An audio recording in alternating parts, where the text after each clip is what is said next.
Perkenalkan, nama saya Syafaatin Miyasaroh, absen 34 dari kelas 11 MIPA 3. Di sini saya akan menjelaskan tentang contoh-contoh ancaman integrasi nasional.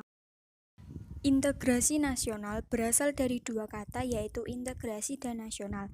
Dalam bahasa Inggris, integrasi ialah integrate yang memiliki arti mempersatukan, dan nasional ialah nasional yang mempunyai makna bangsa.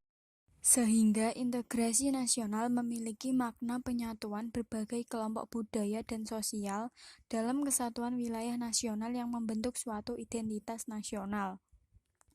Berikut contoh-contoh ancaman integrasi nasional di berbagai bidang. Yang pertama adalah ancaman di bidang ideologi. Salah satu contoh bentuk ancaman di bidang ideologi adalah komunisme dan liberalisme. Kedua ideologi tersebut dinilai bertentangan dengan ideologi Indonesia, yaitu ideologi Pancasila. Yang kedua adalah ancaman di bidang politik. Ancaman di bidang politik dapat bersumber dari dalam negeri dan luar negeri.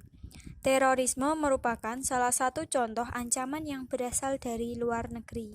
Sementara itu, ancaman yang bersumber dari dalam negeri meliputi korupsi, kolusi, nepotisme, makar, atau kudeta, serta isu SARA yang dihubungkan dengan masalah politik.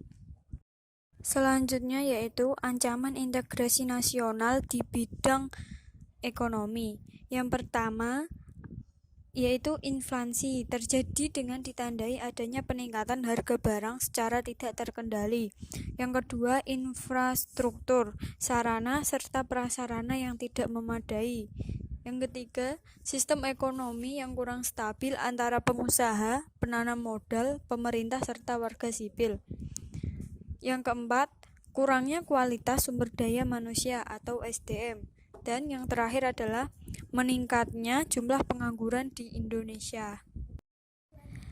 Yang keempat yaitu ancaman integrasi nasional di bidang sosial budaya. Ancaman di bidang sosial budaya dapat dibedakan atas ancaman dari dalam dan luar negeri. Ancaman dari dalam ditimbulkan oleh isu-isu kemiskinan, kebodohan, keterbelakangan, dan ketidakadilan. Isu tersebut apabila tidak segera diatasi akan mengancam integrasi nasional. Sementara itu, pola hidup konsumtif dan lunturnya kecintaan terhadap produk dalam negeri, hedonisme, serta westernisasi merupakan salah satu contoh ancaman yang berasal dari luar negeri akibat pengaruh negatif globalisasi. Yang terakhir adalah ancaman integrasi nasional di bidang pertahanan dan keamanan. Wujud ancaman di bidang pertahanan dan keamanan pada umumnya berupa ancaman militer, agresi atau invasi, yaitu berupa penggunaan kekuatan bersenjata oleh negara lain yang mengancam kedaulatan negara, keutuhan wilayah, dan keselamatan segenap bangsa atau dalam bentuk dan cara-cara lain. Yang kedua yaitu pelanggaran wilayah yang dilakukan oleh negara lain.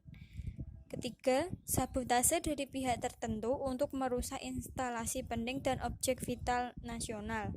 Yang keempat yaitu spionase yang dilakukan oleh negara lain untuk mencari dan mendapatkan rahasia militer. Dan yang terakhir adalah aksi teror bersenjata.